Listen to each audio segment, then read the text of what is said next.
Lemes banget nih, kenapa ya? Padahal hujannya kemarin loh. Selamat pagi Bapak Ibu Saudara. Shalom. Oke, boleh dong tos kiri kanan depan belakangnya. Katakan Happy Sunday, glad to see you here.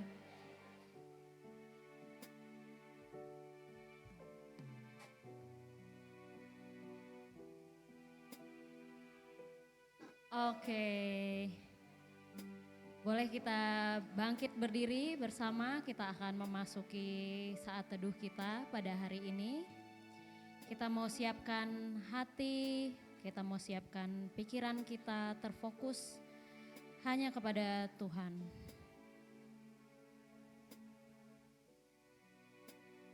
Mari kita mengambil waktu untuk mengingat kebaikan Tuhan dalam hidup kita.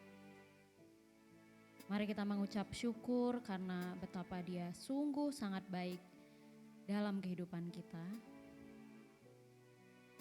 Mazmur 84 ayat 2-3 berkata, "Betapa disenangi tempat kediaman-Mu ya Tuhan semesta alam. Jiwaku hancur karena merindukan pelataran-pelataran Tuhan. Hatiku dan dagingku bersorak-sorai kepada Allah yang hidup." Mungkin seperti ayat ini, hari ini kita merindukan kehadiran Tuhan dalam hidup kita. Hati kita bagaikan tanah kering yang merindukan air. Mari kita pujikan, mengalirlah kuasa Roh Kudus.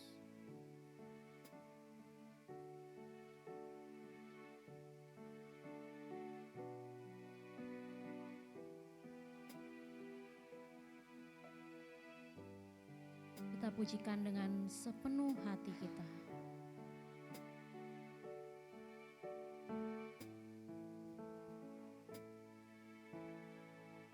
Bagaikan tanah kering yang merindukan air, demikianlah jiwaku haus akan Engkau. Kami rindu Tuhan. Ku rindu selalu hadir-Mu, hadir-Mu di hidupku. Pulihkan jiwa kami. Memulihkan jiwaku. Hapuskan air mataku.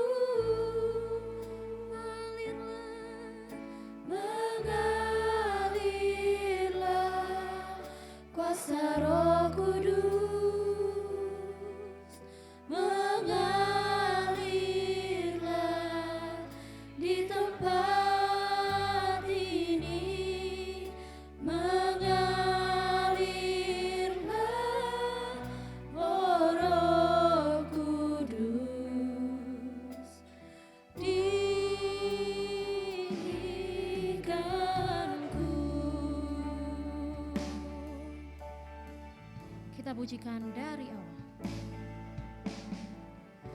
Bagaikan tanah kering,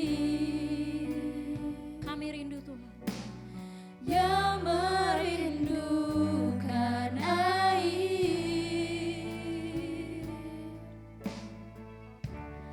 demikianlah jiwaku haus akan Engkau.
Roh Kudus, mengalirlah ya Tuhan di tempat ini ya Bapa. Penuhi kami Tuhan, hati-hati yang haus akan Engkau Tuhan.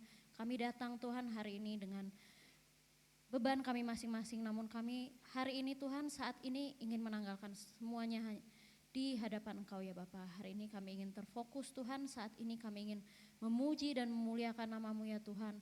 Saat ini kami ingin menaikkan pujian kami hanya untuk memuliakan nama-Mu ya Bapa. Kiranya Engkau Tuhan bertahta di tempat ini ya Tuhan. Roh Kudus-Mu mengalir Tuhan di tempat ini ya Bapa. Tuhan juga tolong Tuhan sertai saudara-saudara kami yang saat ini mungkin belum bisa bersama dengan kami. Kiranya Tuhan tolong berikan pemulihan, berikan kekuatan Tuhan pada mereka. Sehingga di lain kesempatan ya Tuhan di minggu depan dapat kembali bersama-sama dengan kami memuji dan memuliakan nama-Mu. Tuhan kami serahkan ibadah ini hanya ke dalam tangan kuasa-Mu ya Bapa. Engkau yang berkuasa, Engkau yang bertahta. Dan Engkau yang ada di tempat ini ya Bapa. Dalam nama Tuhan Yesus Kristus kami berdoa dan mengucap syukur. Amin. Mari kita sembah Allah kita yang maha besar. Mari kita ucapkan syukur dengan bergemar. Karena Dia adalah penolong yang maha esa. Yang bertahta di surga dengan kemegahannya.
Tuhanlah penolong dan juru selamat kita. Mari kita masuk ke dalam pembacaan Alkitab kita yang diambil dari Matius 22 ayat 37 sampai 39.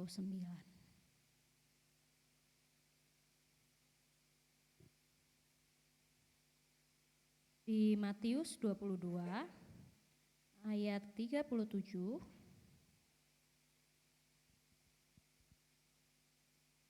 sampai ke 39. Kita akan bacakan bersama-sama 3, 2, 1.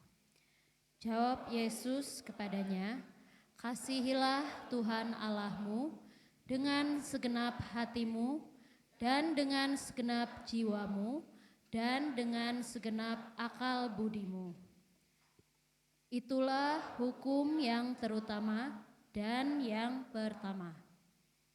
Dan hukum yang kedua yang sama dengan itu ialah kasihilah sesamamu manusia seperti dirimu sendiri." Amin. Jemaat dipersilakan untuk duduk kembali.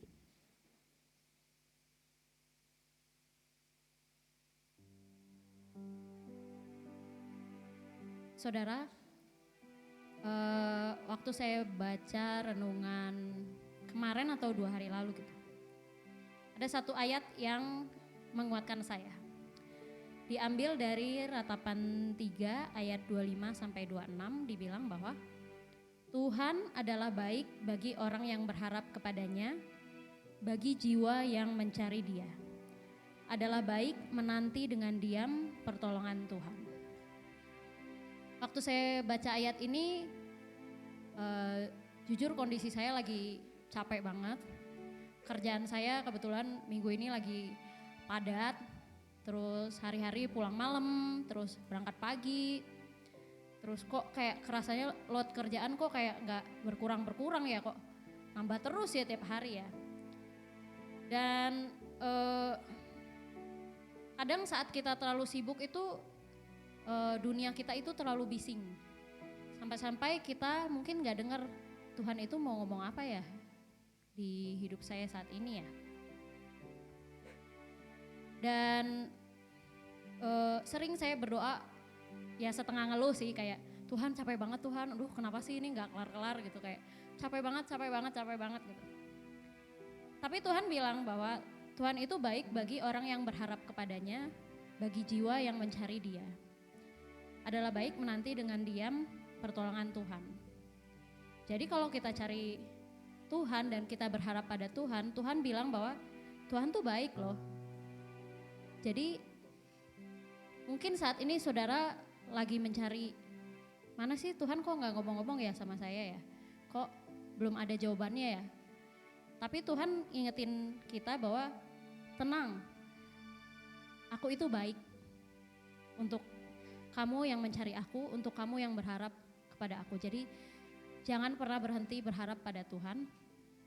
Mari kita selalu terhubung dengan Dia dan mari kita selalu melekatkan hati kita kepada Tuhan.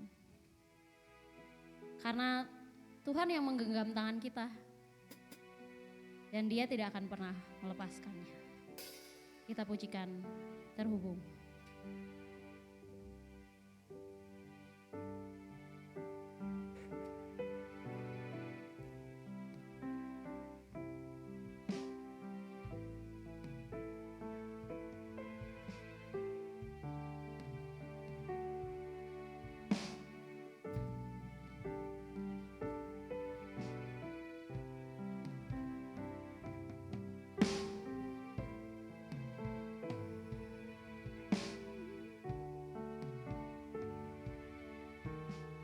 Kasih-Mu layakkan seluruh hidupku, mampukanku melakukan yang Kau inginkan. Tak bisa ku terlepas, Kau menggenggam tanganku, ingin lebih mengenal pribadi. Kasih-Mu layakkan seluruh hidupku, mampukanku melakukan yang Kau inginkan. Tak bisa ku terlepas, Kau menggenggam tanganku, ingin lebih mengenal pribadi.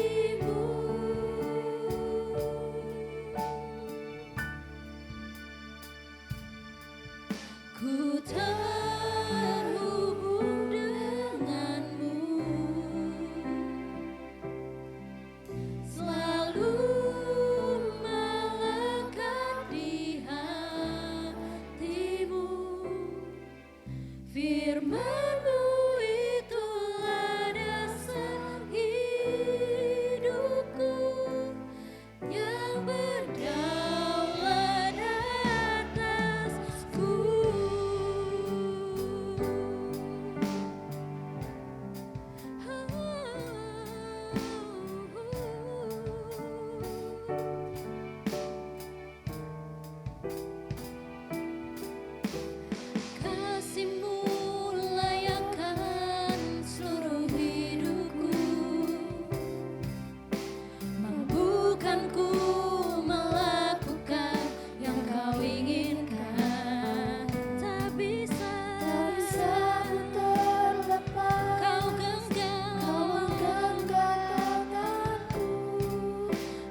Mari kita bersahabat bersama.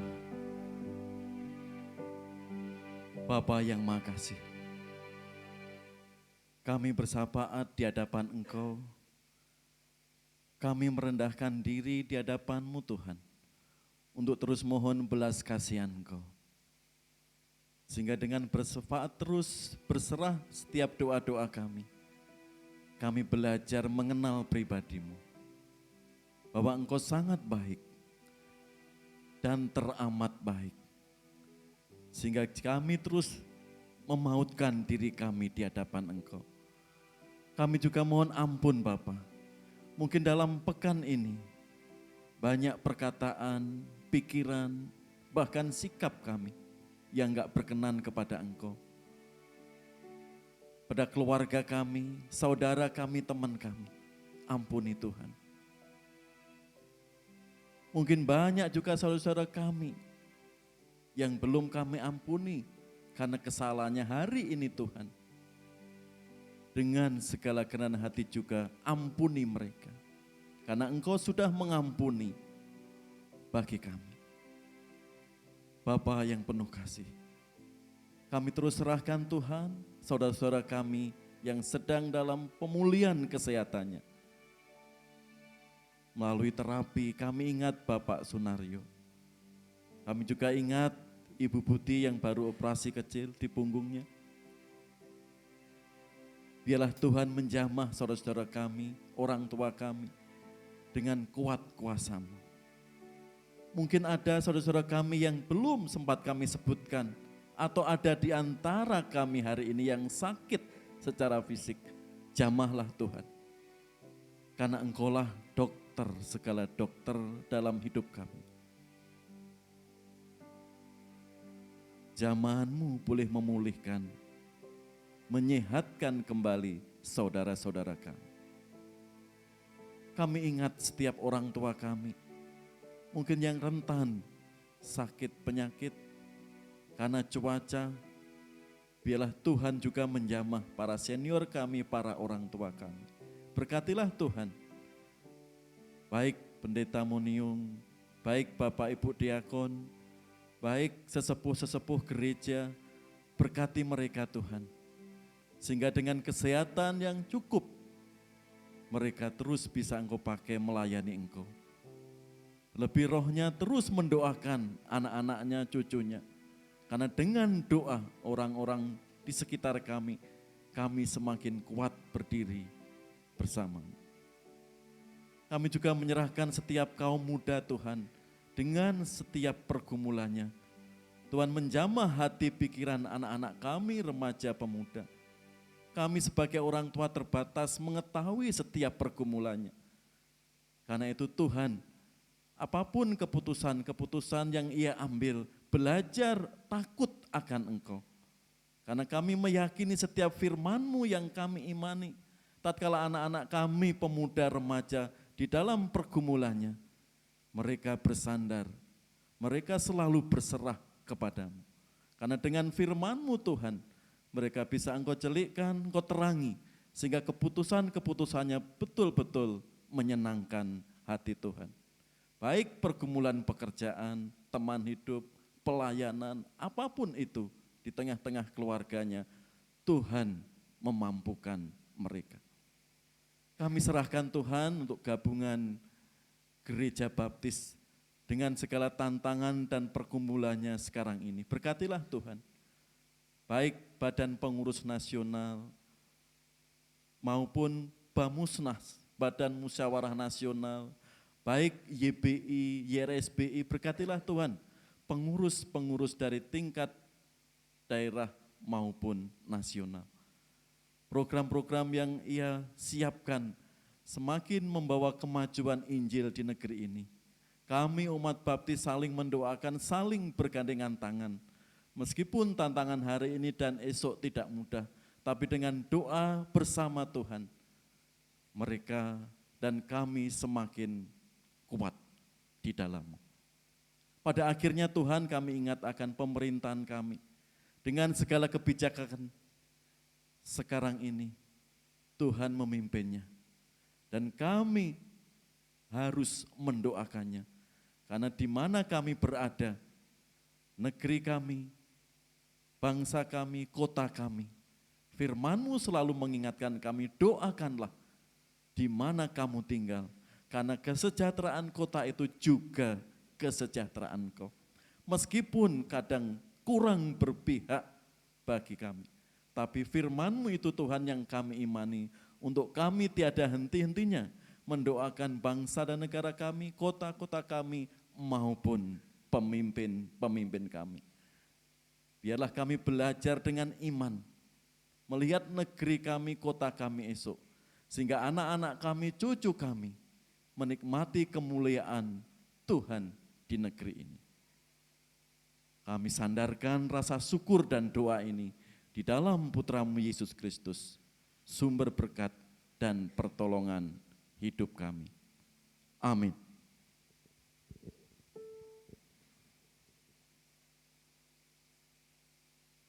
Jemaat, mari kita bangkit berdiri, kita mau bersorak-sorai. Kalau namanya bersorak-sorai berarti ekspresinya harus gimana tuh? Gini atau gini gitu. Tentunya kalau kita bersorak-sorai, kita harus penuh sukacita ya. Coba tunjukkan wajah penuh sukacitanya kayak gimana. Sebelah kiri, sebelah kanan saya. Oke, berarti sudah siap ya, kita akan pujikan bersorak-sorai, kita mau muliakan nama Tuhan Yesus kita.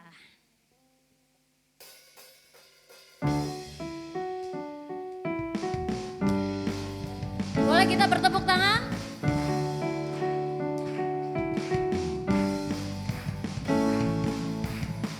Bersorak-sorai, muliakan namanya, Dia berperang ganti kita.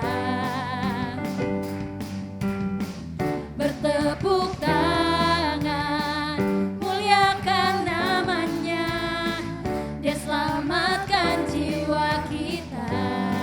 Satu-satunya apa? Satu-satunya penebus, kalahkan maut, bangkit dan hidup. Tuhan yang memberi kemenangan, bersama kita, di dalam kita. Masuk dalam kemuliaannya, Dia perlindungan dan pengharapan.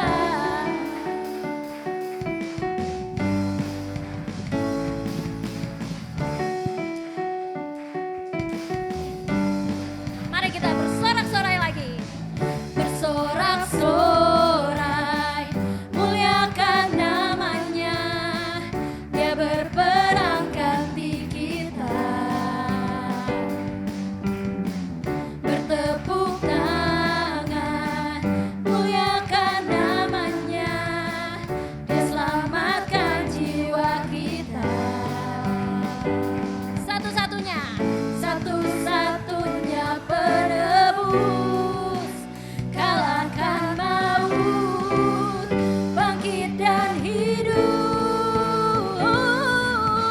Tuhan yang memberi kemenangan, bersama kita, di dalam kita. Masuk dalam kemuliaannya, Dia perlindungan dan pengharapan. Tuhan yang memberi kemenangan, bersama kita, di dalam kita. Masuk dalam kemuliaannya, Dia perlindungan dan pengharapan. Dia perlindungan dan pengharapan. Dia perlindungan dan pengharapan.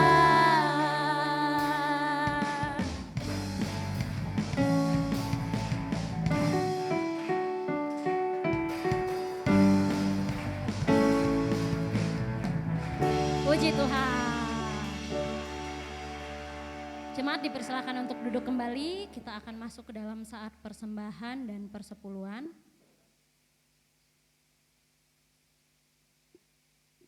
Kepada keluarga Bapak Martin Lona, boleh bantu kita untuk persembahan dan persepuluhan.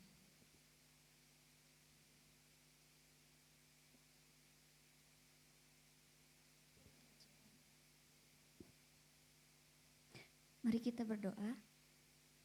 Ya Bapa, selamat pagi. Terima kasih atas semua kebaikan, anugerah, dan berkat yang sudah Engkau berikan buat kami ya Tuhan. Saat ini kami bisa berkumpul kembali untuk beribadah hari Minggu bersama-sama di tempat ini. Tuhan Yesus, saat ini kami akan mengembalikan persepuluhan dan persembahan kami ya Tuhan. Kiranya Engkau berkati tangan-tangan yang akan memberi dan kiranya persembahan ini dapat berkenan di hadapan-Mu ya Tuhan. Terima kasih Tuhan, kami naikkan doa dan juga ucapan syukur ini hanya ke dalam tangan-Mu. Yesus Kristus, Juru Selamat kami. Haleluya Tuhan. Amin.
Sebelum kita masuk ke khotbah yang berjudul Gereja yang Bertujuan, kita akan mendengarkan persembahan pujian dari guru-guru PAUD. Pada guru-guru PAUD dipersilakan.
Siapakah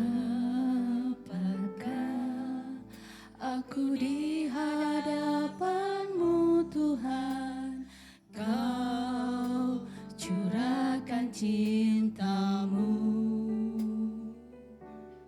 Apakah artiku bagimu?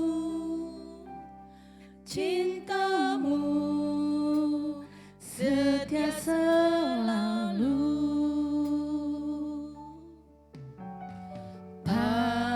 Pantaskah ku menyambut tubuh darah-Mu karena banyak dosaku. Sering ku ingkari cinta-Mu dalam langkah hidupku. Ampunilah aku, ampunilah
Ya, terima kasih guru-guru PAUD persembahan pujiannya dalam ibadah yang pertama kali.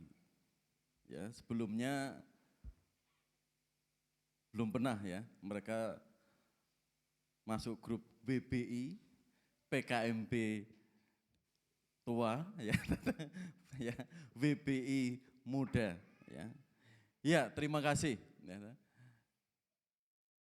Bu Rapi baru bergabung tahun ini ya, masuk tahun pertama.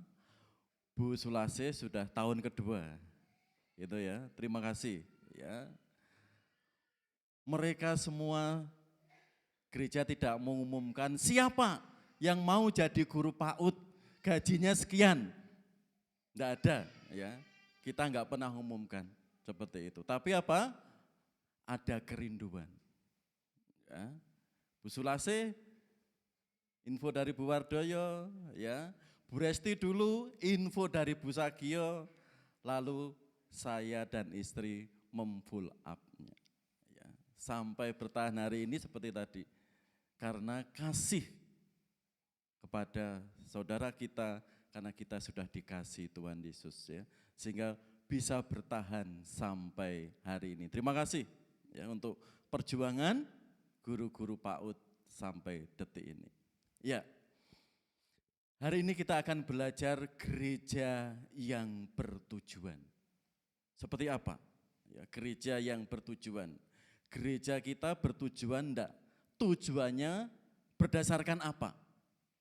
Kalau gereja sedang goyah, sedang suam-suam, sedang stagnan, dikembalikan ke tujuan. Seperti orang menikah, tujuannya apa? Menjadikan istri sebagai pembantu, ngurusi ini, ngurusi itu, semuanya, atau seperti apa? Dikembalikan ke tujuannya. Ya, bagaimana Alkitab mengajar? Kita akan melihat gereja yang bertujuan seperti apa. Mari kita berdoa lebih dulu. Dengan kuasa Roh Kudus kami mengundang ya Bapa, boleh memimpin dalam pemberitaan firman-Mu hari ini. Sehingga apa yang hamba-Mu beritakan dengan pertolongan Roh Kudus kami mampu memahami. Dan firman-Mu itu bertumbuh dalam hidup kami, keluarga kami, dan dalam kami bergereja. Tolonglah Bapa, kami menyerahkan waktu yang ada ini di dalam kuasa Yesus Kristus. Amin. Ya, gereja yang bertumbuh. Lanjut. Saya lupa enggak bawa pointer ya. Gereja yang sehat ini minggu yang lalu. Di sini gereja yang sehat. Ya, bagaimana kita harus mengabarkan Injil gereja itu? Gereja itu harus mengagungkan Tuhan, ya. Harus saling mendorong, ada persekutuan, ya. Ada pemuritan. Ya. Ikut pemuritan sekolah minggu, ikut pemuritan secara khusus. Semuanya harus belajar firman Tuhan secara rutin juga berkelompok. Dan ada pelayanan. Ini dasarnya dari Kisah Para Rasul, gereja abad pertama. Setelah Yesus bangkit, Roh Kudus turun, Petrus berkhotbah, di situ mulai terbentuk komunitas-komunitas perkumpulan orang-orang yang mengikut Kristus. Dasarnya ini. Cuma ini Pak, lanjut. Di sini kemarin kita juga melihat, ya, gereja yang sehat ada 5P. Prinsipnya sama seperti Kisah Para Rasul pasal 2 tadi. Ya, kasihlah Tuhan Allahmu dengan segenap hatimu, jiwamu, akal budimu. Itulah hukum yang pertama. Kita menyembah Tuhan. Dan kasihlah sesama manusia seperti dirimu sendiri. Kita saling melayani. Dan tidak berhenti di situ. Yesus juga menegaskan, pergilah, jadikanlah semua bangsa muridku. Gereja harus mengabarkan atau memberitakan Injil. Seperti gereja abad pertama tadi. Baptislah. Di sini ya, yang sudah percaya Yesus belum dibaptis, berpikir, Pak saya siap dibaptis. Ya, tahun depan ada kelas baptisan lagi. Di sini baptislah. Kalau orang sudah dibaptis, masuk dalam persekutuan, masuk suatu keluarga yang baru. Disitulah kita ada persekutuan. Dan ajarlah semua orang yang sudah percaya, berbagai kelompok umur harus dimuridkan. Nah, namanya murid harus belajar firman Tuhan supaya bertumbuh. Ini ciri-ciri gereja yang sehat ada 5P tadi. Ini harus menjadi dasar, harus mengakar gereja tersebut. Lanjut. Sekarang kita akan melihat gereja yang bertujuan. Apa yang mendorong kekuatan di balik sebuah gereja? Saya ke gereja X karena penyembahnya, lagu-lagunya selalu baru. Apa yang dikeluarkan NDC bulan kemarin di lonceng langsung gereja itu. Memberitakan, mensosialisasikan kejamannya selalu baru. Saya ke gereja Y, musiknya megah. Ada sesuatu yang mendorong kekuatan di balik gereja. Atau ada sesuatu yang lain yang itu tidak terpikirkan, tidak teranggarkan. Atau banyak hal, kita akan melihat 5 saja. Ya. Apa yang mendorong kekuatan di balik gereja? Yang pertama, tradisi. Ya. Ungkapan kesayangannya, kami selalu melakukannya begini, begitu. Tujuan mengabadikan masa lalu. Jika ada perubahan hampir selalu dilihat secara negatif. Stagnan dilihat sesuatu yang stabil. Mari kita lihat tradisi di sini. Ada orang kalau ada perubahan kaget. Sehingga dengan kaget itu dia tidak mau bergereja di gereja tersebut. Oh, gereja X sekarang ada bahasa yang aneh-aneh. Sekarang lagunya aneh-aneh. Sekarang ada tepuk tangan. Ada seperti itu. Mengapa lagunya enggak himne terus? Mengapa lagunya selalu ada kontemporer? Kalau orang enggak terbiasa itu, ya, kaget. Sehingga ungkapan kesangannya, kami selalu melakukannya gitu. Enggak boleh, enggak boleh. Nah, itu gereja yang didorong oleh kekuatan tradisi.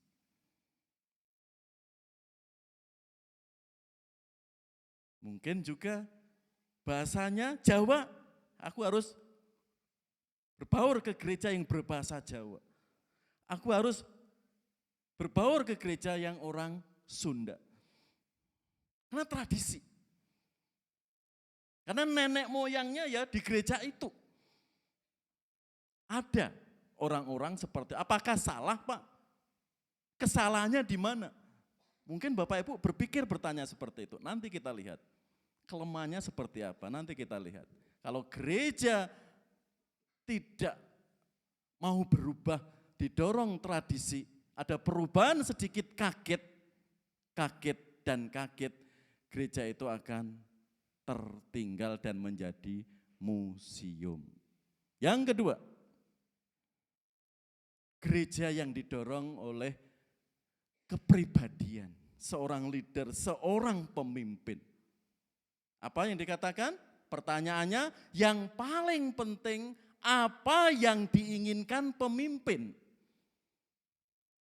Masalahnya, jika pemimpin itu suatu saat jatuh, pergi atau meninggal dunia, gereja tersebut akan mandek. Tahu Mas Eben mandek? Apa? Berhenti. Karena banyak ya, pemimpin-pemimpin dikultuskan. Kalau gereja itu, saya ke gereja karena pemimpinnya si A, si B. Saudara di sini. Apa yang diinginkan pemimpin? Tatkala pemimpinnya jatuh ini macam-macam ya. Bisa sakit, bisa skandal. Kan beberapa tahun yang lalu ya, ada pendeta mengecewakan jemaatnya karena membawa miliaran, puluhan miliar persembahan gereja ke luar negeri.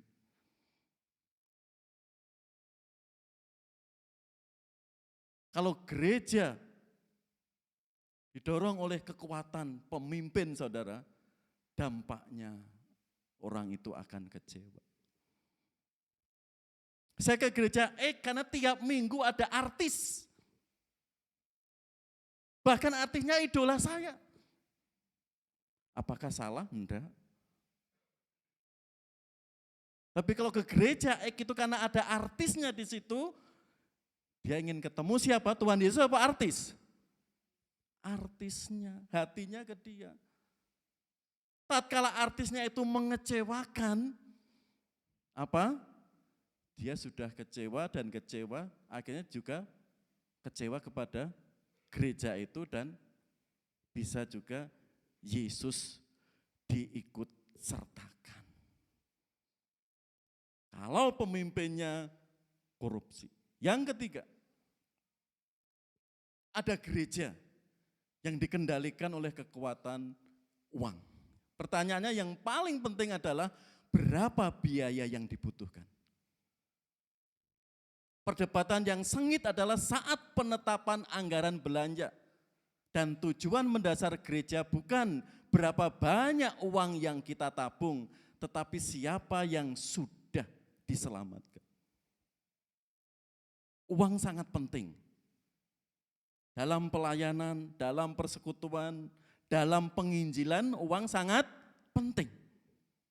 Siapa yang menyupport utusan-utusan Injil di pelosok-pelosok? Kalau tidak orang-orang yang diberkati Tuhan lebih, orang-orang kaya. Bahkan banyak juga gereja-gereja baptis berdiri sampai hari ini. Mereka ada hati membelikan tanah untuk gereja itu. Karena uangnya berlebih. Banyak gereja-gereja di luar daerah diberkati oleh orang-orang baptis yang kaya raya. Ada hati misi. Uang penting. Karena banyak utusan Injil, evangelis yang diutus ke suku-suku terasing, ke daerah-daerah terpencil. Kalau enggak ada support, siapa yang mau? Di sini saudara, permasalahannya kalau gereja itu orientasinya uang dan uang, tatkala situasi politik tidak bersahabat dan uang itu bisa mandek, orientasi orang itu bisa mandek atau berhenti juga. Dan tatkala uangnya itu lebih, bisa disalahgunakan pemimpin gereja. Lanjut keempat. Program. Ya. Program sekolah minggu, PI, pembangunan, PBI, WBI, PKMB, BPD, BPN, bukan lagi program-program dari yang lain di luar denominasi baptis. Ya. Dalam gereja yang didorong oleh program, semua energi difokuskan untuk mempertahankan dan menyokong program-program gereja. Apakah salah Pak? Punya program? Enggak. Firman Tuhan kita harus merancang, kita harus berencana. Tapi tatkala orientasinya, fokusnya ke program-program saudara, apalagi program-program itu tidak mendukung di dalam penginjilan, pengabaran Injil. Di situ.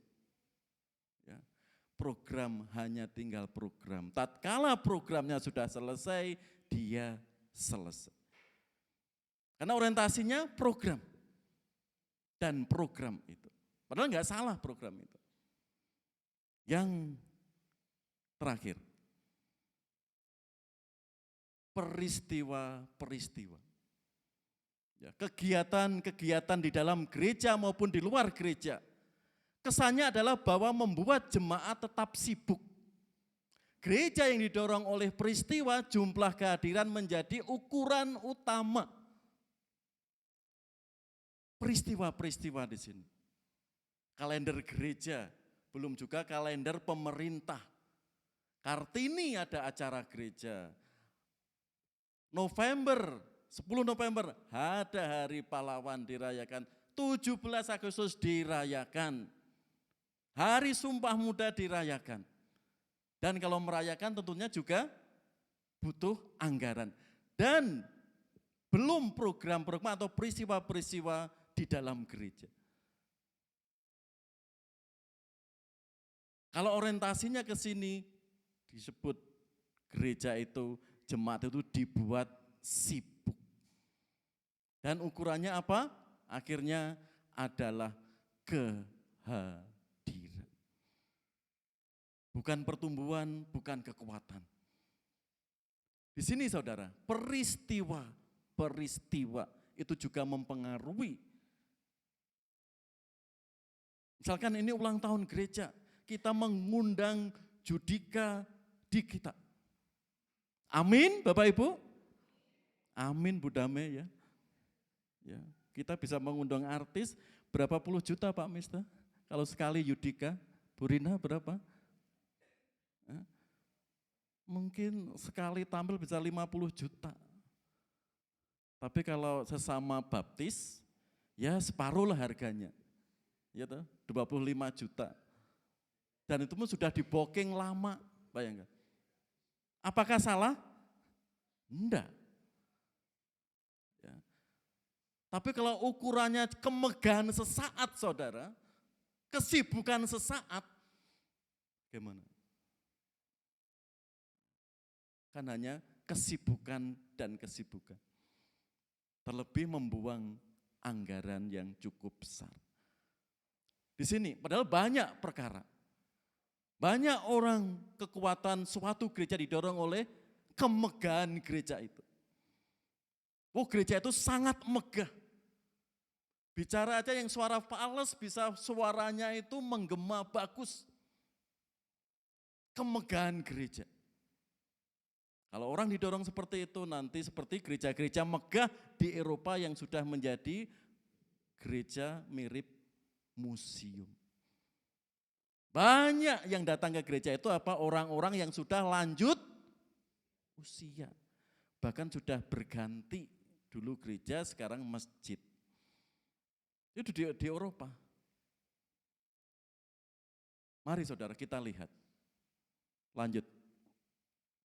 Mungkin banyak apa yang mendorong kekuatan di balik gereja. Gereja mengarah kita, bisa organisasi kita. Bisa tradisi, kepribadian, keuangan, peristiwa, program-program yang megah atau yang lain saudara. Enggak salah seperti ini. Kita butuh pribadi yang luar biasa. Kalau tradisi itu positif, mengapa tidak? Supaya kita tidak lupa, ya, jas merah. Lupa, apa diakon? Jas merah, jangan lupa sejarah. Bagus mengembangkan tradisinya. Tapi kalau orientasinya hanya di luar di sini saudara, apa yang mendorong kekuatan di balik gereja, ini hanya di luar. Tidak ada kekuatan yang di dalam, pelan-pelan gereja itu stagnan. Akhirnya gereja itu menjadi museum. Mari kita melihat, lanjut. Kata Alkitab.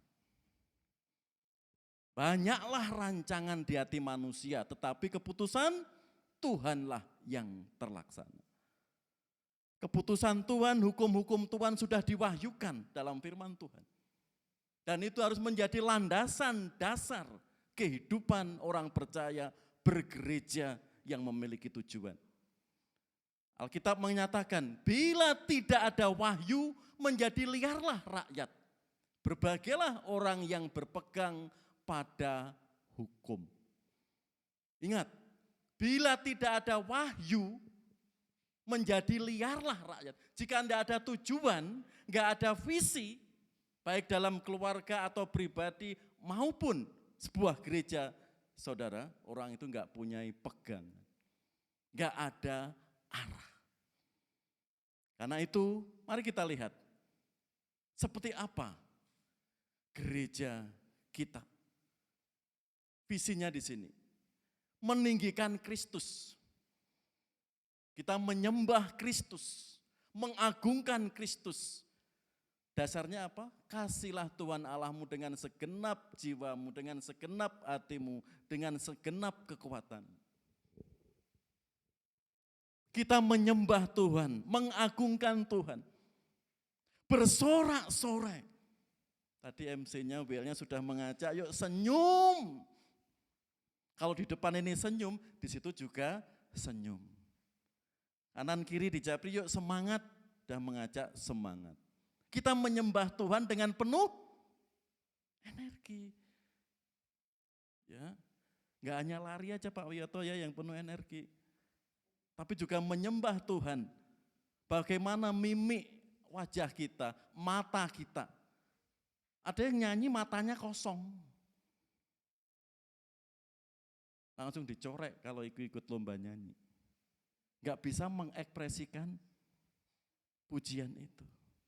Kita menyembah Tuhan, dasarnya di situ. Kan itu gereja kita ada visi meninggikan Kristus. Yang kedua, memperlengkapi tubuh Kristus. Disitulah di Efesus 4, untuk memperlengkapi orang-orang kudus bagi pekerjaan pelayanan. Bagaimana menjadi WL yang interaktif seperti Mbak Astrid tadi? Harus ada jam terbang. Kalau nggak ada jam terbang, ya sudah, ya WL-nya satu. Pokoknya fokus ke sini. Padahal ini kan tiap minggu harusnya apal. Iya toh? Sini. Bagaimana interaktif? Halo Pak Parjo, bagaimana kabarnya? Ayo sukacita Bu Damai. Daniel, kapan pulang? Interaktif. Ya. Disapa. Berbeda kalau gini, mari kita memuji Tuhan, mengalirlah kuasa Roh Kudus. Ini enggak ada efreksi. Padahal musiknya sudah megah, sudah bagus. Kalau ngajaknya lelet gitu gimana? Lah itu perlu jam terbang. Lagu penuh semangat, kita semangat. Lah itu diperlengkapi, dilatih. Bisa di jam doa, bisa di WBI dan sebagainya. Jadi ada interaktif. Kita juga ada visi, melakukan amanat agung Tuhan Yesus. Ya, pergilah jikalau jadikanlah semua bangsa muridku. Enggak bisa dipisahkan saudara, ketiga-tiganya di sini. Meninggikan Kristus, memperlengkapi tubuh Kristus, dan melakukan amanat agung Tuhan Yesus. Lanjut.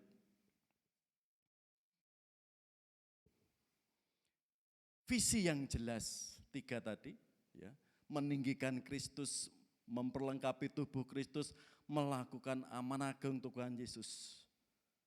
Itu dampaknya apa? Akan membangun semangat kita. Tujuannya jelas. Kita bergereja, kita ke gereja meninggikan Kristus. Dasarnya Alkitab. Bukan karena leadernya si A, leadernya si B. Itu nanti akan membuat kecewa.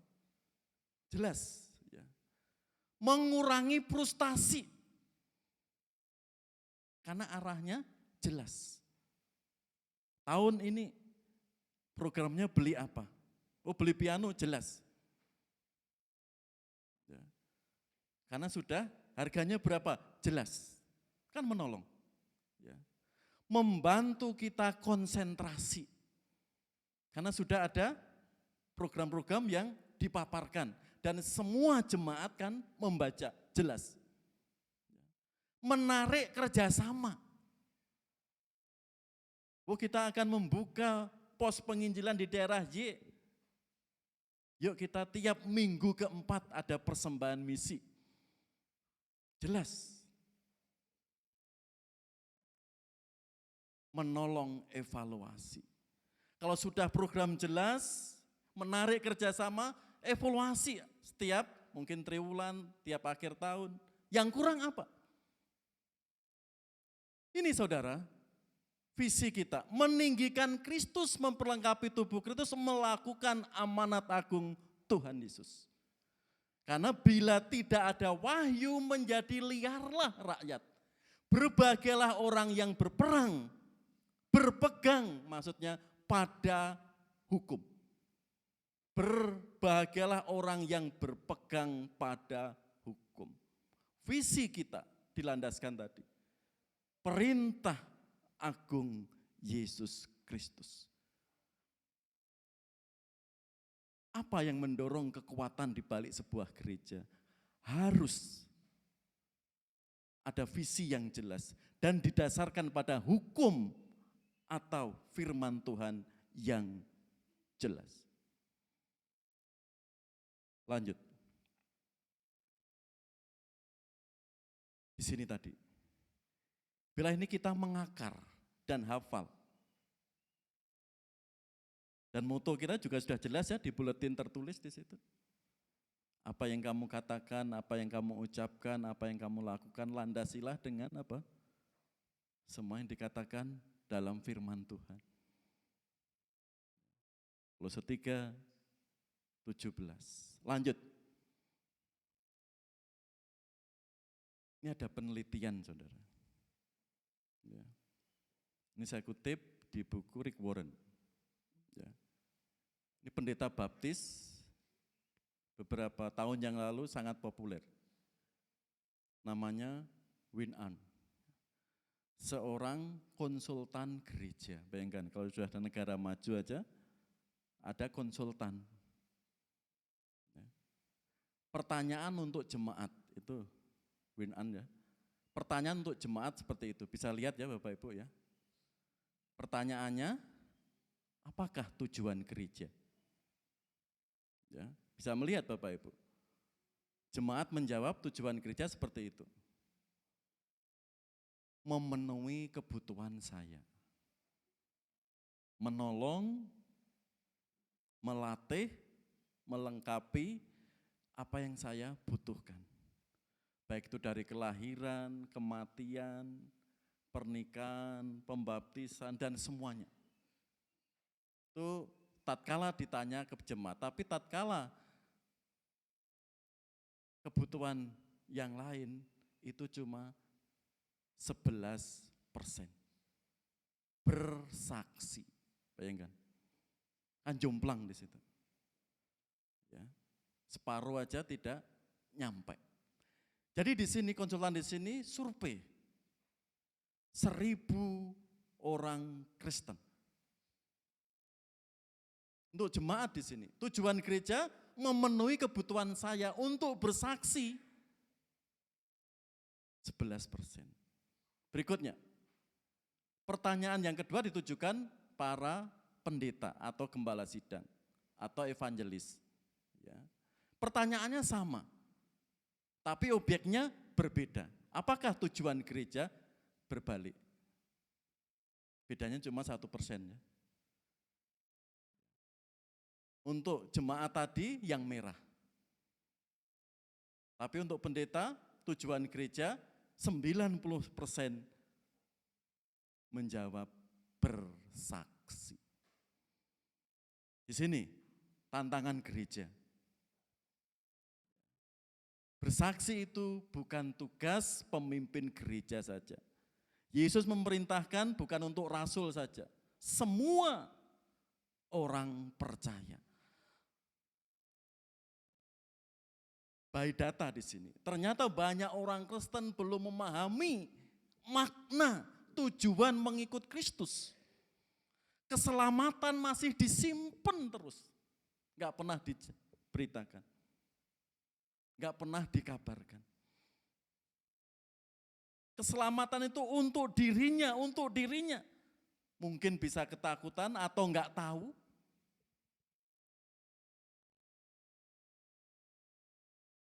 Di sini. Melakukan amanat agung tugas semua orang percaya. Lanjut. Dikatakan, jadilah pelaku firman dan bukan hanya pendengar saja. Sebab jika tidak demikian kamu menipu dirimu sendiri. Bukan hanya seorang yang bersaksi, yang lainnya apa? Ngomel. Ngomel tahu Bu Buti ya? Wong Semarang ora ngerti ngomel, nggih. Ya. Ngomel. Ya. Yang sekarang diam atau menjadi penonton. Ingat firman Tuhan, jadilah pelaku firman dan bukan hanya pendengar saja. Datang, duduk, terus apa 4D itu? Diam, terus apa Pak? Diakon Sidati apa? Datang, duduk, diam, terus dengur, tidur gitu ya. Turu ya, turu gitu, dengur gitu ya. Jangan jadi orang seneng 4D. Ya. Datang. Ya cuma datang. Absen aja gitu ya. Duduk. Ya, duduk. Diam. Diam berdoa loh, Pak. Pak masa melihat hati saya sedang berdoa. Oke gitu ya. Bahkan tiap hari Pak saya diam mendoakan penginjilan-penginjilan di gereja-gereja baptis. Oke. Dengur. Tidur 4D. Mari kita menjadi pelaku firman. Katakan, belajar menjadi pelaku firman. Kayak Bu Erni, Pak aku enggak bisa. Seperti itu utusan Injil itu, seperti itu evangelis itu. Berdoa bisa Bu Erni. Suaranya kan kenceng tuh. Kalau manggil Yanti kenceng tuh. Berdoa untuk apa? Pemimpin-pemimpin gereja, untuk bangsa. Itu sudah partisipasi. Mau mendoakan dulu. Penginjilan-penginjilan, suku-suku terabaikan itu sudah poin Bapak Ibu. Meskipun langkahnya, geraknya lambat, tapi bisa itu. Ada hati. Oh ternyata sudah ada rutin tiap malam berdoa itu. Oh tahun berikutnya, Bu Eni saya pengen ke gereja. Saya ingin mengenal Yesus. Dah WA Pak Hosea, WA Diakon Sridadi, Diakon Wardoyo, Pak Mister dan yang lain. Nanti saya kunjungi ya Diakon ya. Itu kan dari apa? Ada hati, ada kerinduan. Tuhan saya ingin membawa si A itu, belum mengenal. Jangan aduh bawa anak saja, susah Pak, suruh bawa orang lain. Belum tentu. Kadang kita menyerah itu. Membawa anak saja susah Pak. Tiap minggu aja didengarkan ke gereja susah. Maksud saya suruh mendoakan, belum tentu. Kadang kita melihat kondisi kita membatasi kuasa doa. Kalau doa itu diyakini dengan tulus dan ikhlas, Tuhan akan melakukan dengan cara dan kuasanya. Di sini, mari kita menjadi pelaku, bukan pendengar. Lanjut. Dan mari kita bersama-sama bersaksi. Ya. Tetapi bagaimana mereka dapat berseru kepadanya jika mereka tidak percaya kepada dia? Bagaimana mereka dapat percaya kepada dia jika mereka tidak mendengar tentang dia? Bagaimana mereka mendengar tentang dia jika tidak ada yang memberitakannya? Dan bagaimana mereka dapat memberitakannya jika mereka tidak diutus? Seperti ada tertulis, betapa indahnya kedatangan mereka yang membawa kabar baik. Jika ayat-ayat amanat aku enggak pernah diberitakan, kita tersentuh. Apalagi kalau malas membaca Alkitab, apalagi kalau dengar khotbah berkat, dan mujizat saja. Justru apa yang Yesus perintahkan? Dia tutup telinga di sini. Bagaimana mereka dapat percaya kepada Yesus ya jika mereka tidak mendengarkan dia? Bagaimana mereka mendengar tentang Yesus atau tentang dia jika tidak ada yang memberitakannya? Bagaimana mereka dapat memberitakannya jika mereka tidak diutus? Jika pendeta enggak pernah mengabarkannya, memberitakannya, bagaimana? Di situ saudara dikasih Tuhan. Memberitakan Injil tugas bersama. Semuanya mendayung. Ada yang melalui suaranya yang indah, ada memainkan alat musik yang indah, ada bisa memasak yang enak, ada yang mengajar dengan enak. Semuanya itu disatukan, mendayung bersama-sama. Ada bagian mendoakan. Ini kan bersama-sama bersaksi. Yang penting kita niatnya baik, niatnya tulus, pasti Tuhan akan menolong kita.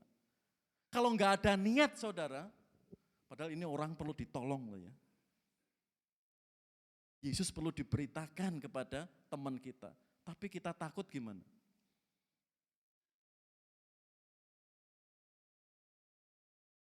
Anda bersaksi tentang kasih Kristus, pengalaman bersama Yesus. Dan itu yang saya lakukan kepada bapak saya, kepada teman saya. Ya, pernah beberapa kali ya saya ceritakan, yaitu. Sampai bapak saya meninggal tetap ikut Yesus. Dan lagu favorit bapak saya, El Shaddai, El Shaddai. Detik-detik Tuhan mau memanggil, minta dinyanyikan itu. Untuk bersaksi ada hati Bapak Ibu. Hasilnya itu urusan Tuhan. Si penting ada hati untuk mendoakan. Kalau enggak ada hati udah kosong nanti. Rohani kita kosong. Kita mengikut Yesus asal jalan saja. Saja perlu didoakan Pak. Kok suruh mendoakan bahkan orang-orang yang enggak jelas seperti itu. Kan tinggal memberitakan, menceritakan, apa susahnya toh? Kalau Pak Sis dapat undian gitu ya, yang besar, Pak Sis pasti infokan ke Bu Sis atau Pak Sis? Misalkan dapat undian 1M, Pak Sis diem, nggak beritakan ke Bu Sis? Nggak diberitakan ke Daniel? Nggak diberitakan ke Bu Santi? Gimana Pak Sis? Pasti Pak Sis infokan. Ya, mujizat terbesar di dunia itu saat orang itu percaya menerima Tuhan Yesus. Bukan sembuh penyakit dari A sampai Z. Tapi mujizat terbesar saat kita percaya Kristus. Kan itu sebelum percaya perasaan Anda gimana? Sesudah percaya bisa kuat hari ini kita bisa menceritakan. Gak usah terlalu teologis. Apa yang Bapak Ibu rasakan, ceritakan. Dah titik itu. Ada tetangga, ada teman datang, kami doakan ya dalam Yesus. Itu Pak Kasiman sering itu, Pak tetangga saya gini-gini, bisa enggak Pak Pendeta? Bisa, ya Pak Kasiman ya.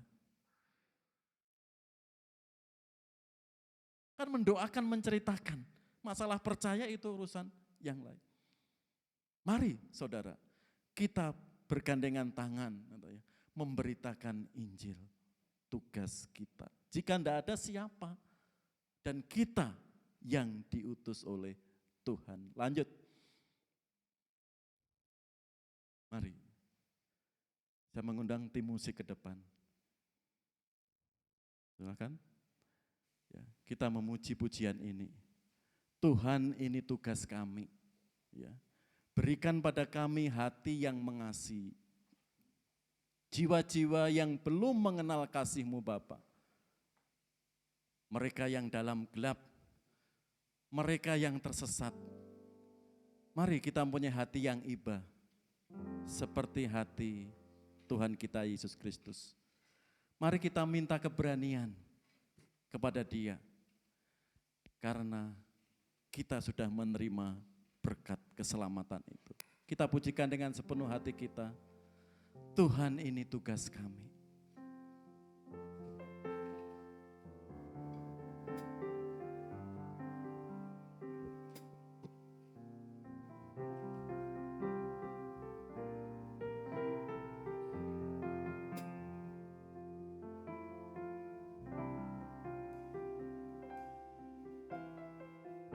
Berikan pada kami hati yang mengasihi jiwa-jiwa yang belum mengenal kasih-Mu Bapa. Mereka yang dalam gelap, mereka yang tersesat, hati kami iba seperti hati-Mu. Katakan, Tuhan, ini tugas kami. Tuhan, ini tugas kami. Beri keberanian bagi kami. Taruhlah roh yang rela melayani dan menyenangkan hati Tuhan itu. Sekali lagi kita pujikan, mari semuanya berdiri. Dari awal, berikan pada kami. Berikan pada kami hati yang mengasihi jiwa-jiwa yang belum mengenal kasih-Mu Bapa. Mereka yang dalam gelap, mereka yang tersesat, hati kami iba seperti hati-Mu. Tuhan, ini tugas kami. Tuhan, ini tugas kami. Beri keberanian bagi kami. Taruhlah roh yang rela melayani dan menyenangkan hati Tuhan. Dengan sepenuh hati kita pujikan sekali lagi kornya. Tuhan, ini tugas kami. Beri keberanian bagi kami. Taruhlah roh yang rela melayani dan menyenangkan hati Tuhan, itu yang kuingini. Musik setengah suara, kami mengajak jemaat berdoa. Mari Bapak, Ibu, dan saudara yang dikasihi Tuhan, kita memiliki hati yang bermisi seperti hati Yesus yang penuh belas kasihan kepada orang-orang yang belum mengenalnya, orang-orang yang masih banyak dalam kesesatan. Silakan Bapak Ibu berdoa. Mungkin ada keluarga yang saat ini belum mengenal Yesus, doakan. Doakan, mohon belas kasihan Tuhan. Bapak Ibu Saudara diberi hikmat, diberi keberanian. Mungkin ada keluarga kami, anak kami, cucu kami yang perlu kita doakan. Silakan Bapak Ibu, doakan, sebut hari ini. Mungkin ada teman dekat, sudah puluhan tahun Bapak Ibu bersahabat baik dengan mereka dan belum pernah menceritakan berita sukacita, keselamatan di dalam Yesus Kristus. Silakan berdoa. Esok diberi hikmat, diberi kekuatan, diberi keberanian. Bapak, Ibu, Saudara untuk menceritakan kabar baik ini. Silahkan berjanji di hadapan Tuhan. Jangan kita simpan kabar keselamatan yang Yesus sudah berikan bagi kita. Jika ada keraguan, ketakutan, minta hikmat kepada Tuhan. Jika malu, minta kekuatan kepada Tuhan.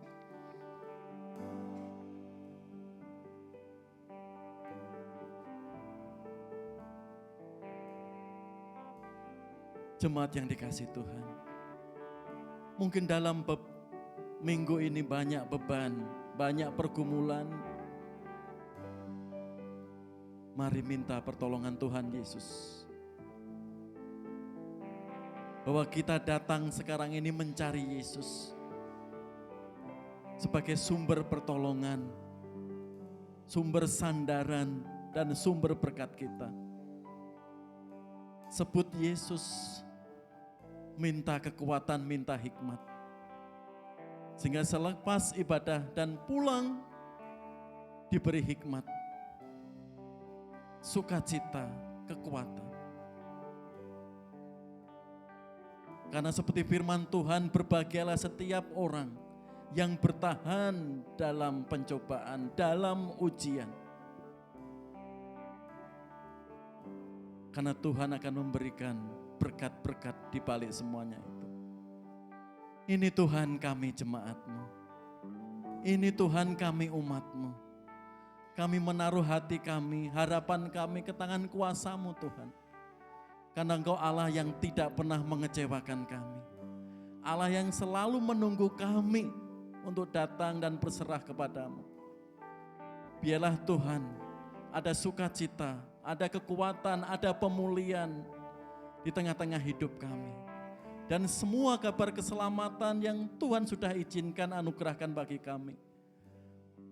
Mampu kami beritakan. Terima kasih Yesus.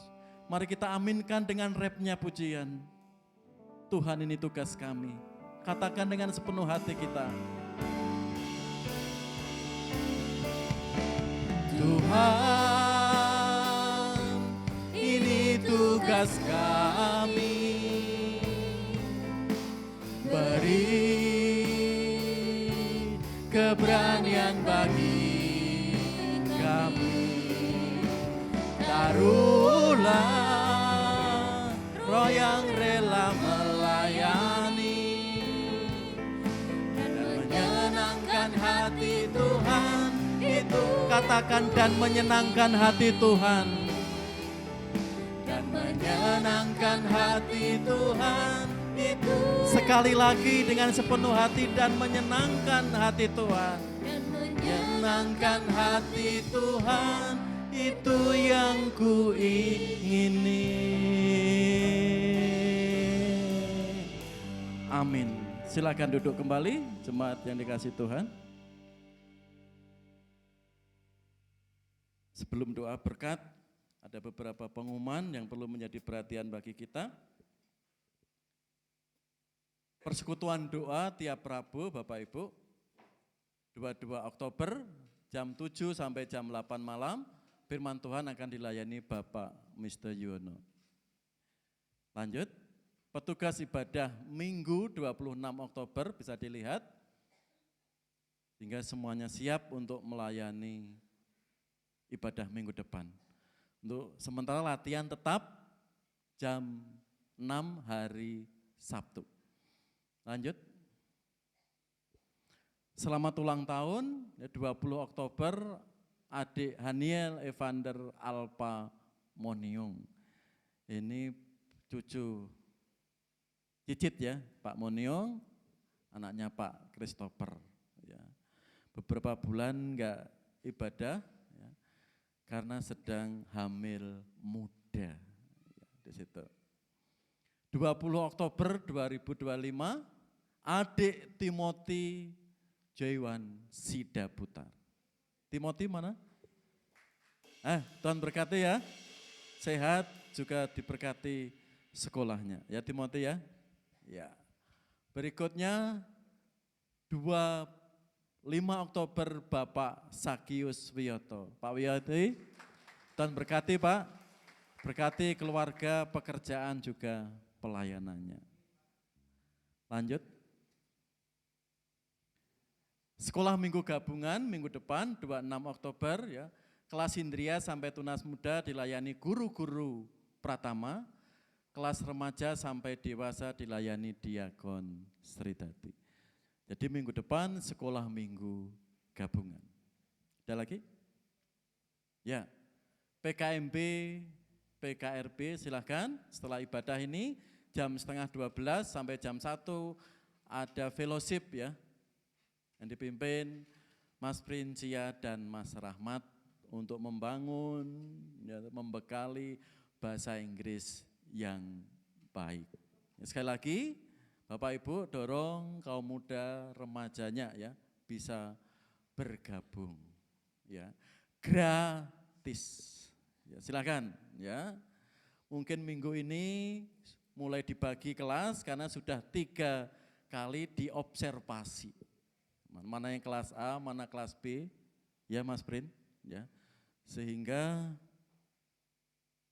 ilmu ini berguna ya, baik sekolahnya dan kehidupannya ke depan. Ya, itu ada lagi? Ya, kalau enggak ada, kami mengundang semua jemaat untuk berdiri. Mari kita tutup dalam doa berkat ibadah kita hari ini. Kepada Allah Tritunggal, Allah Bapa di surga, Allah Anak di dalam Yesus Kristus dan Allah Roh Kudus. Biarlah berkat-Mu turun hari ini, esok sampai selama-lamanya. Kita aminkan, Tuhan-Mu memberkati-Mu.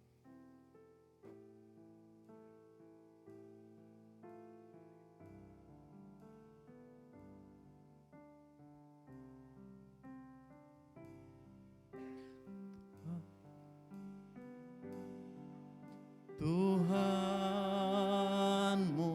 memberkatimu, Tuhan melindungi, menyinarimu,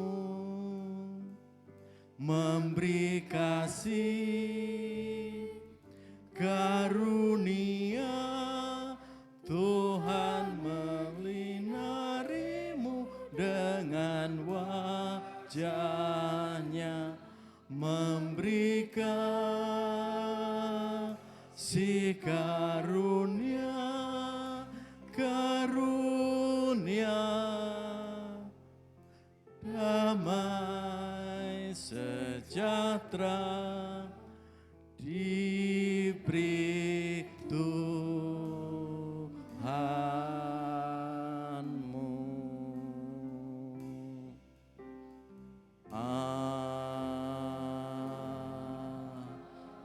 Amin. Silakan duduk sebentar, kita saat teduh sejenak.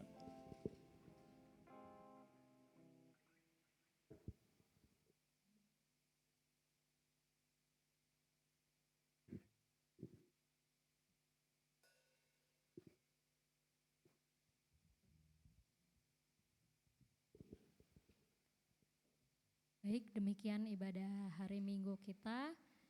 Selamat hari Minggu, Tuhan Yesus memberkati.